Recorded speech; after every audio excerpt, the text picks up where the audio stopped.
শিবচরের ছেলে আলকাইফের গল্প। মাদারীপুরের শিবচর উপজেলার এক সাধারণ পরিবারে জন্ম আলকাইফের। চারপাশে ছিল সাধারণ জীবন, সাধারণ মানুষ আর সাধারণ কিছু স্বপ্ন। কিন্তু কাইফের ভিতরে ছিল একটু অন্যরকম আগুন। সবাই শুধু বেঁচে থাকে, কিন্তু সবাই নিজের পরিচয় তৈরি করতে পারে না। ছোটবেলায় সে খুব বেশি কথা বলতো না। বন্ধুরা মাঠে খেলত, আড্ডা দিত, কেউ কেউ শুধু সময় নষ্ট করত। কাইফও তাদের সাথে থাকত, হাসত, ঘুরত।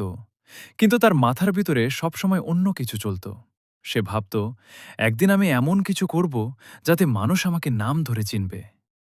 তখন তার কাছে বড় কোনো ল্যাপটপ ছিল না, দামি কোনো সেটআপ ছিল না, এমনকি সবসময় ভালো ইন্টারনেটও থাকত না।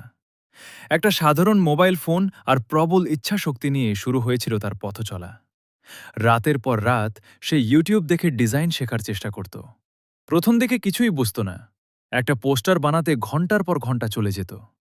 কখনো ফন্ট ভালো লাগতো না, কখনো কালার ঠিক হতো না, আবার কখনো নিজের কাজ নিজেই ডিলিট করে নতুন করে শুরু করত।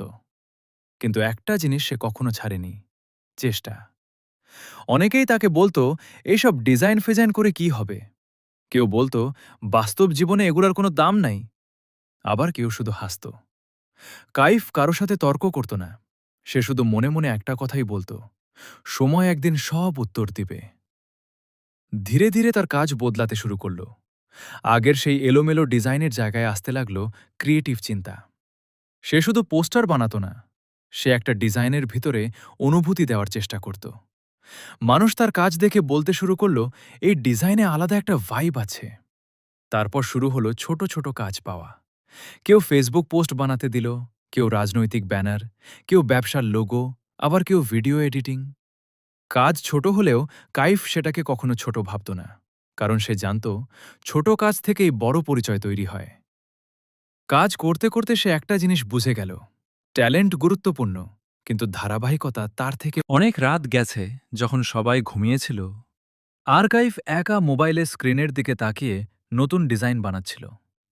চোখ লাল হয়ে যেত, মাথা ব্যথা করত, তবুও সে থামত না, কারণ তার ভেতরে একটা ভয় ছিল।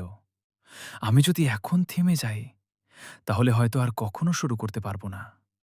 ধীরে ধীরে তার পরিচিতি বাড়তে লাগল। মানুষ তাকে ডিজাইনার কাইফ নামে চিনতে শুরু করল। তার বানানো পোস্টার শেয়ার হতে লাগল। অনেকে তার ডিজাইনের স্টাইল অনুসরণ করত।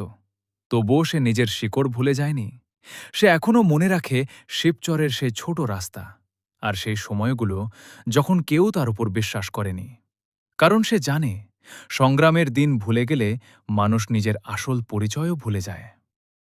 কাইফের একটা স্বপ্ন ছিল। সে শুধু নিজের জন্য বড় হতে চায় না, সে চায় এমন কিছু করতে যাতে তার পরিবার গর্ব করে বলতে পারে, ওই ছেলেটা আমাদের। একসময় সে বুঝে গেল, জীবনের সবচেয়ে কঠিন যুদ্ধটা বাইরের মানুষের সাথে না, নিজের ভিতরের ভয় আর হতাশার সাথে। কিছুদিন আসে যখন মনে হয় সব ছেড়ে দিতে ইচ্ছা করছে।